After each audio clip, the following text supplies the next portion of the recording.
Right lads, just a quick one. I'd said about doing my brew pot. Well, I've got it done it today. So, this is the brew pot I've got. Yes, it is a garden tap.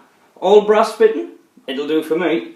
And that's the 2000 watt Bosch element.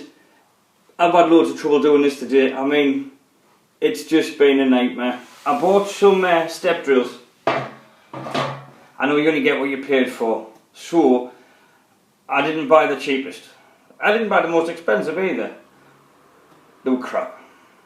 By the time I drilled 2 holes, because I just drilled 2 holes either end when I was doing the element in and then cut the rest out. By the time I drilled them 2 holes, I drilled that hole first for the tap. Then I drilled 1 hole at this end, and when I tried to drill the one at that end, that wasn't going through. It was just absolutely blunt. So, then it was, let's play around with an angle grinder, and we'll see if we can get it. So, it leaks a bit.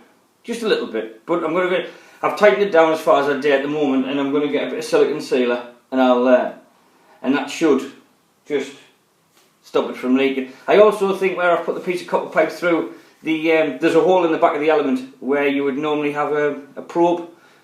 It didn't have a probe with it, just had a hole, so I just stuck 10mm copper piping through, bent the end over on it, so I think that might be leaking as well, so I'm just going to fill that with silicone sealer.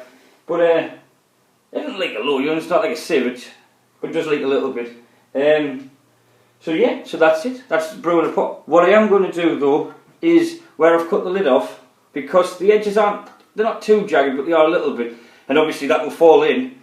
So on the brew pot I'm just going to put a bit of rubber hosing all the way around, so it'll protect it, so I won't cut myself for 1, and 2, it means the lid will just stand on. And to the people out there who've taken these kegs apart, the normal way you would take the centres out, by just unscrewing them, taking the little lugs off, I ain't never seen one like this before. That's the inside. You cannot take that apart without cutting the top off it first. It's a pure anti-tamper keg. It doesn't turn, there isn't anything to push in, there isn't anything to move out the way. That is one big old piece of unit. It just doesn't come to bits. So I think I'm just going to leave it on. I've just cut off, obviously that had the big long pipe on. I've just chopped that off. And I think I'm just going to leave it the way it is. It's not going to do any damage, it's not going to let any heat out or anything. So, for wiring it in, I just used, I've just got a 10 metre cable, plug on one end, and just put 3 connectors on the other end, so I can just put them on and take them off, so I don't need to leave it wired in all the time, because I haven't exactly got a big house, and I haven't got anywhere outside to work. So I was going to do a video of me making this, but on the grounds of I did make it in this kitchen. And don't do it with your wife will ever catch you, because believe us, the smell in this house at the moment isn't very nice.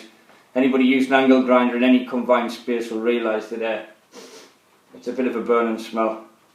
And to top it all off, it's my daughter's birthday today, and all our friends are coming around for a birthday party. So I'll have to get cracked on, lads. I've got loads to do. See, 4-day weekend off, and what am I doing? Working in this house. Well, any case, lads, I'll catch up with you in a bit. See you all later. Bye bye.